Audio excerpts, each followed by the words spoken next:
La Russie, le plus grand pays du monde, avec ses vastes paysages glacés et ses villes historiques, abrite une culture riche et fascinante. Mais au-delà de sa grandeur, il existe des curiosités et des coutumes qui peuvent paraître incroyables. Saviez-vous, par exemple, qu'il existe une interdiction pour les femmes de porter de la lingerie en dentelle? Et qu'il existe un championnat inhabituel entre femmes qui consiste à se donner des claques sur les fesses? Eh oui! Et les surprises ne s'arrêtent pas là. La Russie a également un jour entièrement dédié à la fertilité. Dans cette vidéo, nous allons plonger dans certaines des curiosités les plus surprenantes et inhabituelles de ce pays qui ne cesse d'étonner le monde. Restez jusqu'à la fin de la vidéo, vous serez surpris. Bienvenue sur la chaîne Culture en scène. Abonnez-vous pour ne manquer aucune vidéo. Cliquez sur « J'aime » pour montrer votre soutien et activer la cloche de notification. La Russie est un pays rempli de superstitions fascinantes, et l'une des traditions les plus courantes est d'offrir uniquement des nombres impairs de fleurs, car les nombres pairs sont associés aux funérailles. Une autre coutume curieuse est que, si vous marchez sur le pied d'un Russe, il ressentira le besoin de « rendre l'appareil ». Les superstitions ne s'arrêtent pas là. Vous ne devez jamais lécher un couteau, car cela est considéré comme un mauvais présage, symbolisant des conflits ou des disputes. De plus, serrer la main sur le seuil de la porte peut briser la protection de la maison et attirer des énergies négatives. Attention, croiser une femme avec des poubelles vides pourrait signifier que vous êtes sur le point d'hériter de sa malchance. Porter ses vêtements à l'envers est un signe que l'on pourrait vous agresser dans la rue. D'autres croyances populaires incluent le fait de ne pas siffler à l'intérieur de la maison pour éviter de perdre de l'argent et de laisser un chat entrer en premier dans une nouvelle résidence, une pratique considérée comme un moyen d'éloigner les mauvais présages.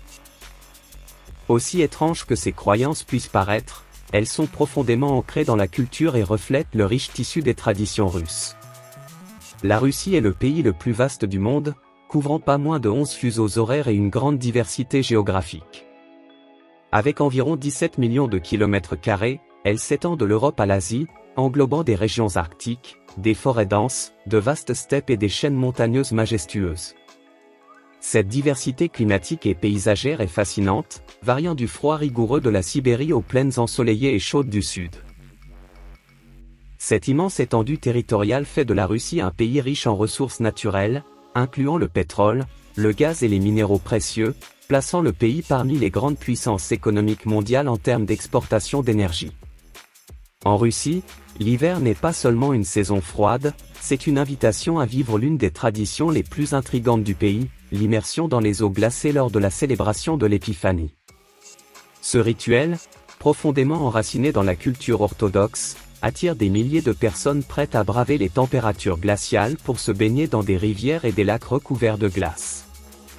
Beaucoup croient que ces eaux sont sacrées et possèdent des propriétés curatives, transformant l'expérience en un acte de bravoure et de foi. Avec des températures chutant à des niveaux impressionnants de -40°C, les autorités locales brisent la glace et installent des plateformes pour faciliter l'accès aux nageurs. Même Poutine a participé à cette tradition au fil des ans. Selon des données officielles, environ 1,8 million de personnes ont participé à ce rituel à travers le pays, malgré les avertissements de l'Église concernant les risques pour la santé. En Russie, il existe un curieux déséquilibre démographique, il y a environ 11 millions de femmes de plus que d'hommes. Ce phénomène perdure depuis plus d'un siècle et s'est aggravé en raison de la Seconde Guerre mondiale, qui a coûté la vie à plus de 25 millions de soldats. Aujourd'hui, ce déséquilibre se renforce en raison de l'abus de substances et de la consommation excessive d'alcool et de drogue, des facteurs qui affectent considérablement l'espérance de vie masculine. En conséquence, la proportion est de seulement 86,8 hommes pour chaque 100 femmes. Culturellement, de nombreuses femmes russes se marient jeunes et ont des enfants rapidement. Cependant, de nos jours, certaines sont encouragées à chercher un mariage avec des étrangers, car l'offre de hommes russes est limitée, alimentant le phénomène des épouses par correspondance. La Russie a mis en place une interdiction curieuse. Depuis le 1er juillet 2014, la production et l'importation de lingerie en dentelle ont été interdites dans le pays. Les experts affirment que ce type de lingerie pourrait affecter la santé des femmes, entraînant la disparition de ses vêtements des étagères. La mesure, qui s'applique également à des pays comme le Tadjikistan, la Biélorussie et le Kazakhstan, a suscité un grand mécontentement tant chez les fabricants que chez les consommatrices.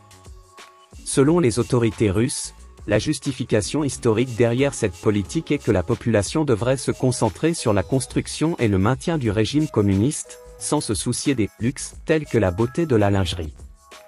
Ainsi, si vous prévoyez une visite en Russie, il vaut mieux laisser vos sous-vêtements en dentelle chez vous, car ils pourraient être confisqués à la douane.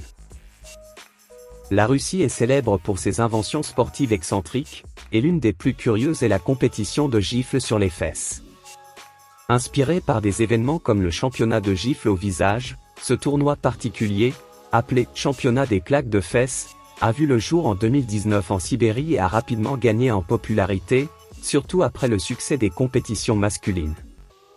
Dans cette épreuve, deux femmes s'affrontent dans une bataille inhabituelle, essayant de déséquilibrer leur adversaire avec une série de gifles sur les fesses. Les participantes alternent les coups, et celle qui parvient à déséquilibrer son adversaire en premier est couronnée gagnante. Malgré son étrangeté, cette modalité est devenue une tradition, se déroulant chaque année dans le cadre de la Kupiang.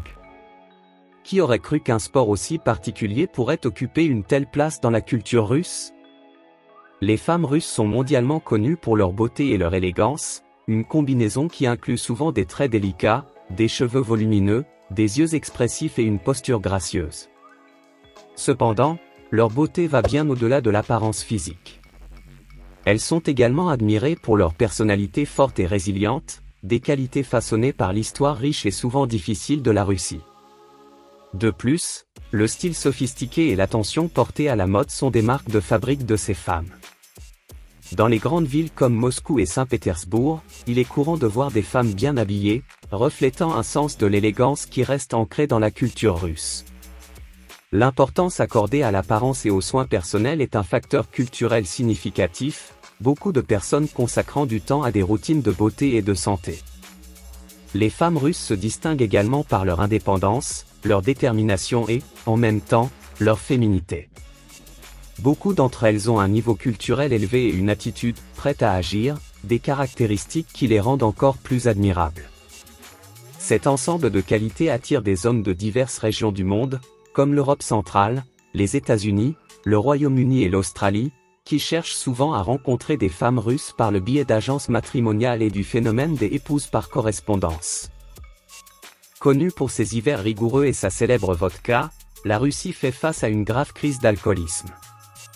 On estime qu'environ 43 000 Russes meurent chaque année à cause d'intoxication due à de l'alcool frelaté. La consommation excessive d'alcool est devenue un problème social majeur, affectant profondément la santé publique et la dynamique familiale.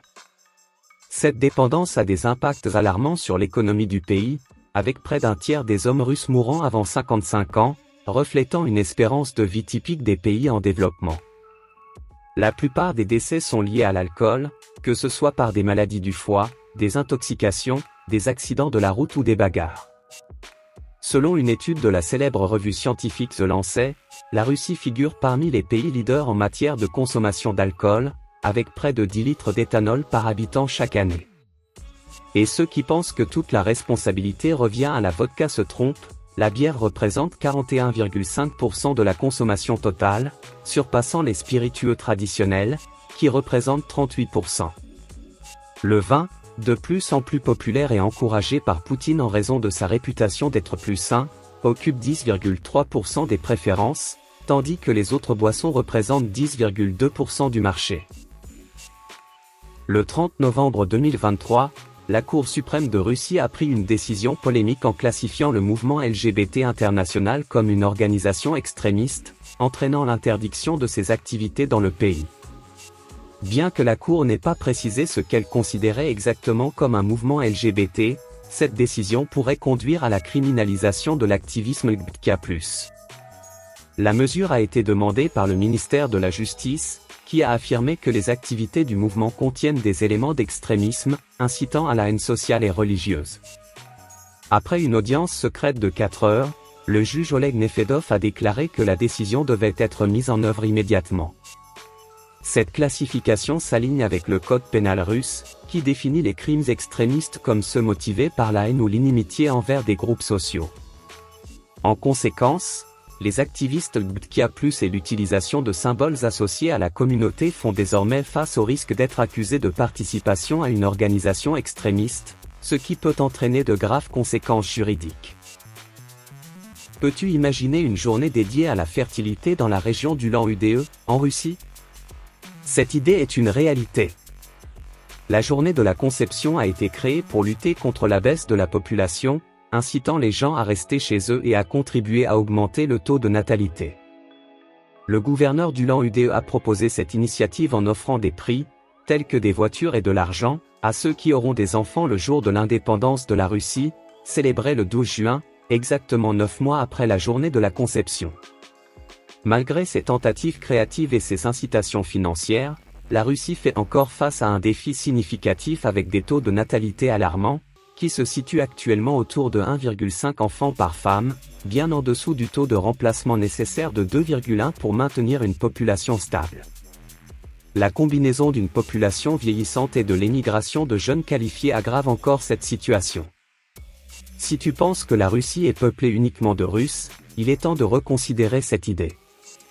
Le pays fait face à une crise démographique préoccupante, qui a été un sujet récurrent dans les discours du président Vladimir Poutine.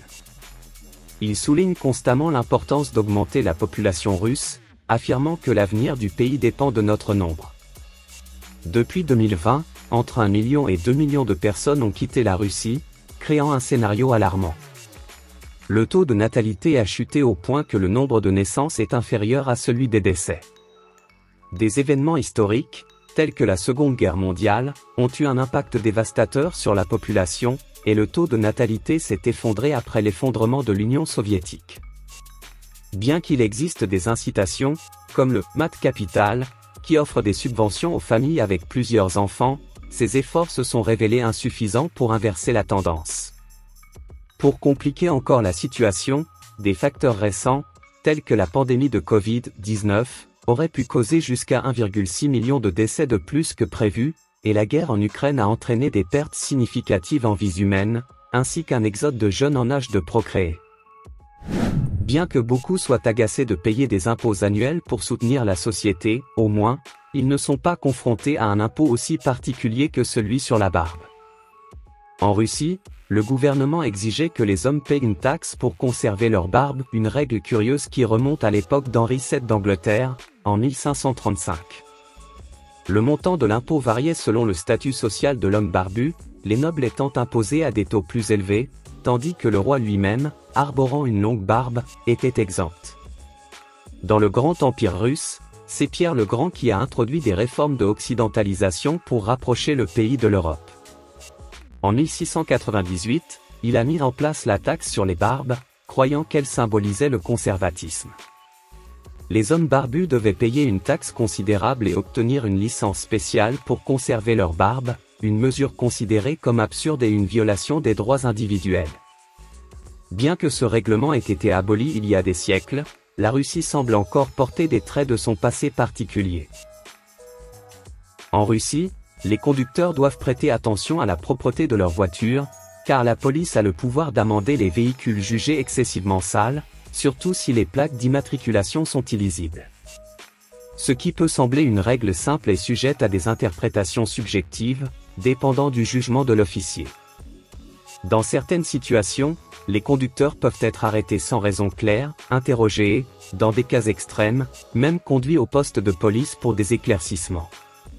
Cette approche inhabituelle souligne l'importance de maintenir la voiture en bon état, non seulement pour des raisons esthétiques, mais aussi pour éviter des complications avec les autorités. Maintenant, j'aimerais savoir, laquelle de ces particularités sur la Russie t'a le plus surpris? Partage tes impressions dans les commentaires. Et si tu as aimé la vidéo, n'oublie pas de liker et de t'abonner à la chaîne pour ne pas manquer les prochains contenus. C'est le meilleur moyen de m'aider à produire des vidéos chaque semaine. Ah, et n'oublie pas de regarder la vidéo qui apparaît maintenant à l'écran. Je te vois là-bas.